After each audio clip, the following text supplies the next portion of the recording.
Selamat berjumpa dengan Bapak. Pada hari ini, pada kesempatan ini kita akan membahas materi kelas 12 IPA, yaitu pertumbuhan dan perkembangan pada hewan. Apabila pada pertemuan sebelumnya kita berbicara tentang tumbuhan, maka sekarang kita akan berbicara pertumbuhan, perkembangan pada hewan, termasuk di dalamnya adalah berarti untuk manusia. Ya. Tahapan pertumbuhan dan perkembangan pada hewan itu dibagi menjadi beberapa bagian.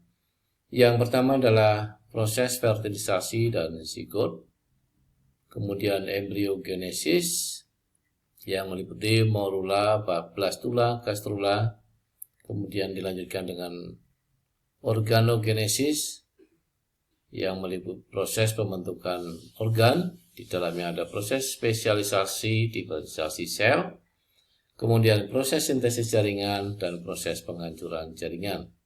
Kemudian yang berikutnya adalah perkembangan pasca embrionik yang meliputi metamorfosis dan regenerasi. Kita akan berbicara yang pertama mengenai fertilisasi. Fertilisasi adalah proses peleburan dua sel kelamin yang berbeda jenis, dilanjutkan dengan peleburan atau penyatuan materi genetik yang berasal dari kedua sel tersebut. Berdasarkan jenis kelamin induknya yang dapat dibedakan dengan tidak dapat dibedakan, maka fertilisasi dibedakan menjadi dua, yaitu perkawinan, di mana induk jantan dan induk betina itu sel kelaminnya sudah bisa dibedakan, sedangkan yang konjugasi itu jenis kelamin sel yang mengalami peleburan tidak bisa dibedakan. Pada gambar di samping itu adalah gambar sperma dan ovum, ya. Pada sperma itu ada bagian yang disebut dengan kepala, leher, dan ekor. Di bagian kepala terdapat akrosom yang nanti berfungsi untuk menembus membran sel telur. Kemudian terdapat inti. Di dekat leher ada mitokondria yang berfungsi sebagai mesin penghasil energi. Kemudian ada bagian ekor yang bergerak mendorong sperma tersebut untuk mencapai sasarannya, yaitu ovum. Kemudian di sebelah kanannya di sini ada gambar ovum, ya. Kemudian di gambar kedua yang di bawah ini adalah diagram atau skema bagaimana proses sel sperma itu akan menembus ovum. Ada banyak sperma, tapi yang berhasil masuk dan bertemu dengan inti nanti hanya satu sel saja. Kemudian beranjak ke gambar yang berikutnya, di sini adalah gambar zigot yang sudah dibuahi, dan kemudian selnya mengalami pembelahan. Ya, setelah terbentuk zigot, maka sel akan mengalami pembelahan, yaitu tahapannya dinamakan dengan morula. Prosesnya disebut morulasi. Ya, ini dari satu sel menjadi dua menjadi 4 menjadi 8 menjadi 16, 32, dan sebagian spesies bisa sampai mencapai 64 sel. Bentuk akhir dari morula ada di gambar sebelah kiri ini. Kalian bisa membayangkan 32 kelereng atau 64 kelereng dijadikan satu membentuk bola yang lebih besar. Itu adalah morula. Kemudian ada satu ciri khas di mana setiap sel ini masih mengalami yang namanya totipotensi, yaitu potensi umum yang di mana sel tersebut dapat menjadi organ atau sel apa saja yang ada pada spesies itu. Kalau orang sekolah ini belum mengalami penjurusan. Kurang lebih gambarannya seperti itu. Tahap kedua itu adalah blastula atau blastulasi prosesnya. Nah, di gambar sebelah kiri ini kurang lebih ya. Ini nomor 1 ini tadi adalah bentuk morula, kurang lebih 32 atau 64 sel. Kemudian karena dia terus membelah, maka terbentuklah rongga. Ketika proses pembelahan sudah selesai dan rongganya sudah terbentuk, maka proses blastulasi selesai dan hasilnya disebut dengan blastula. Nah, gambar yang di sebelah kanan inilah kondisi blastula yang sudah selesai. Sebelah kiri ini mirip dengan bola. Ini adalah blastula pada landak laut atau bulu babi, salah satu spesies pada Echinodermata. Kemudian yang sebelah kanannya ini adalah blastula pada katak. Ya, strukturnya kurang lebih seperti itu. Kalian bisa melihat di situ ada yang namanya blastoderm, ya. Blastoderm ini, derm itu dari kata dermis, jadi ini adalah kulit pada lapisan blastoderm. Kemudian ada rongga blastozoel. Ya, ingat kalian solam terata itu zoel itu adalah rongganya. Kemudian di sini ada kutub atau hemisfer vegetal. Maka di sebelah atasnya nanti sebetulnya ada animal hemisfer, ya, atau kutub binatang. Ya, saya teruskan. Nah, tahap yang ketiga itu adalah proses gastrulasi dan nanti hasilnya disebut dengan gastrula. Kita lihat dari mulai awal, di sini adalah tahapan yang dinamakan dengan blastula tadi. Ini mirip dengan yang tadi pada landak laut. Kemudian terjadi proses pelekukan ke arah dalam atau invaginasi. Ya. Nah, bagian yang saya tunjuk ini yang nanti akan menjadi lapisan sebelah dalam dinamakan dengan endodermis, sedangkan yang di luarnya kita namakan ectodermis. Ya. Kemudian gambar yang sebelah kanannya ini kita bisa menemukan ada 3 jaringan, yaitu ectodermis, endodermis, dan di tengahnya yang berwarna coklat itu adalah mesodermis. Mesodermis dibentuk oleh aktivitas dari ectodermis dan endodermis. Kemudian di sini ada yang disebut dengan blastopor. Blastopor hasil dari invaginasi tadi, lubang pori ya.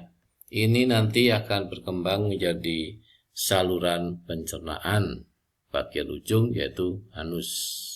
Ya. Sedangkan gambar yang sebelah kiri yang lebih detail, kalian bisa menyebutkan ini ectodermis. Kemudian blastosol itu adalah rongga yang dimiliki blastula tadi, nanti akan diisi oleh lapisan mesodermis ya. Nah, ini mesodermis sudah mulai terbentuk. Kemudian ada endodermis. Ini blastopor dan ini adalah arkenteron. Arkenteron itu adalah itu bisa dikatakan purba, enteron usus. Jadi ini dari nanti anus, ini usus dan kemudian akan berkembang sampai kepada mulut nantinya ya.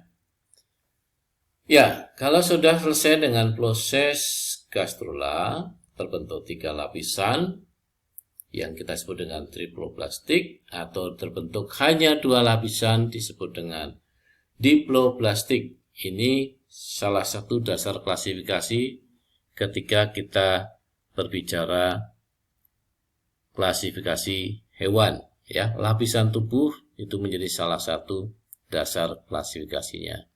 Nah, setelah itu, karena sudah ada 3 lapisan tadi, maka terjadi proses selanjutnya adalah yang disebut dengan proses spesialisasi diferensiasi. Kalau istilah orang sekolah, ini sudah mengalami penjurusan. Nah, ini adalah sel induk. Sel induk yang awalnya masih berupa memiliki totipotensi tadi, yang dimiliki oleh morula. Setelah fase gastrula selesai, maka dia akan mengalami spesialisasi. Ada yang menjadi sel-sel pada dinding usus, ada yang menjadi sel hati, ada yang menjadi sel otot jantung, sel saraf, sel darah maupun otot polos. Nah, bagaimana ini bisa terjadi? Kalian bisa melihat gambar yang sebelah kanan. Ini embryonic stem cell, atau bisa kita katakan tadi sel induk, akan mengalami spesialisasi atau diferensiasi tergantung posisinya pada jaringan embrional dia di mana.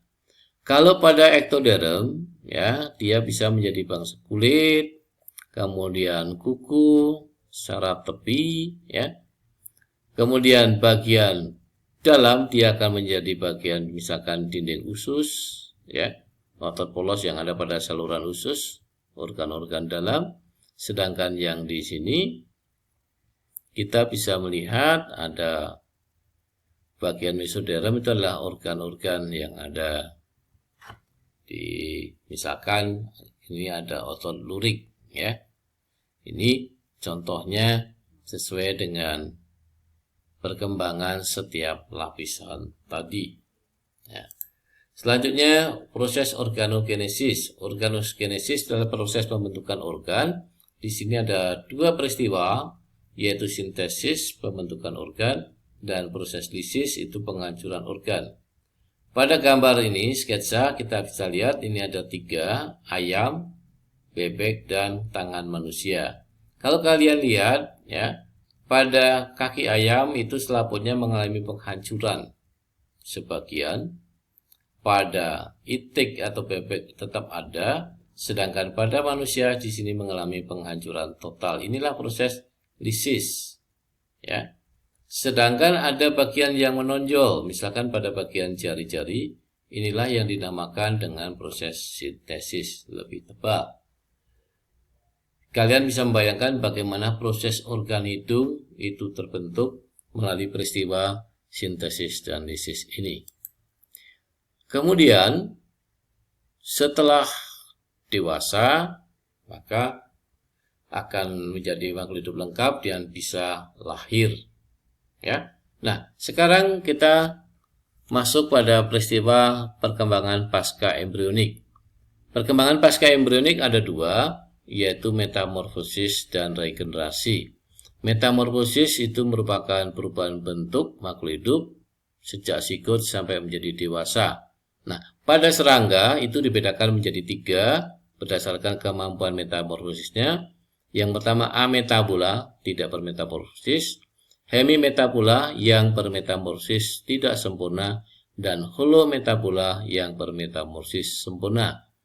Yang tidak sempurna di sini contohkan misalnya belalang, ada jangkrik, belalang, kecoa, itu tidak sempurna. Yang sempurna ini contohnya adalah nyamuk, di mana dari telur menjadi larva jentik-jentik, kemudian pupa dan dewasa. Bentuknya mengalami perubahan berbeda dengan pada belalang tadi.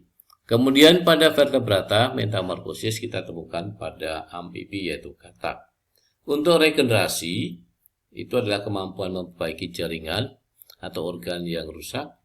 Kita bisa temukan pada cacing planaria, itu yang paling tinggi karena bisa membentuk organ kepala atau bagian ekornya secara lengkap. Kemudian vertebrata kita temukan pada cecak, ekornya yang putus ya bisa tumbuh lagi. Kalau pada manusia regenerasi juga terjadi, misalkan proses penyembuhan luka, ya. Pada invertebrata, ya, bintang laut itu juga contoh yang lainnya. Ya, demikian tayangan kita membahas mengenai perkembangan dan pertumbuhan pada hewan. Faktor-faktor yang mempengaruhinya ada internal dan eksternal sama dengan tumbuhan. Sekian dari Bapak, semoga tayangan ini bermanfaat. Jangan lupa kalian like, comment, share, and subscribe. Terima kasih, Tuhan memberkati.